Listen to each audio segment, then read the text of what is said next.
நாளைக்கு புரட்டாசி 1ஆம் தேதிங்க. புரட்டாசி மாதம் பெருமாள் வழிபாட்டுக்குரிய மாதம். ஏகாதசி திதியும் பெருமாள் வழிபாட்டுக்குரிய திதி தான்.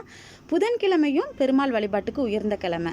இப்படி இந்த 3மே சேர்ந்து ஒரே நாளில் கிடச்சிருக்கிறது நமக்கு கூடுதல் சிறப்பு. அதுதான் இந்த புரட்டாசி 1ஆம் தேதி. அதனால் அந்த நாளை நம்ம தவற விடாமல் பெருமாள் வழிபாட்டை பண்ணி பெருமாளோட அனுகிரகத்தை பரிபூரணமாக பெறலாம். பூஜை பண்ணுறதுக்கான நேரம் அப்படின்னு சொல்லி பார்த்தோன்னா காலையில் 6 மணிலேருந்து 7:20க்குள்ளே பூஜை பண்ணிக்கலாம். அந்த நேரத்தை நம்ம தவற விட்டுட்டோம் அப்படிங்கிறப்ப 9:15லேருந்து 10:15க்குள்ளே பூஜை பண்ணிக்கலாம். இல்லை ஈவினிங் தான் எனக்கு டைம் இருக்குது அப்படின்னு சொல்கிறவங்க மாலை 6 மணிக்கு மேலே பூஜை பண்ணிக்கலாம். சுவாமிக்கு வெத்தலைப்பாக்கு வாழைப்பழம் நைவேத்தியம் பண்ணி துளசி தீர்த்தம் நைவேத்தியம் பண்ணணும். முடியும் அப்படின்னு சொல்கிறவங்க பானகம் நைவேத்தியம் பண்ணுறது கூடுதல் சிறப்பு. சுவாமிக்கு சொல்ல வேண்டிய மந்திரங்கள் ஓம் நமோ நாராயணாய நமக.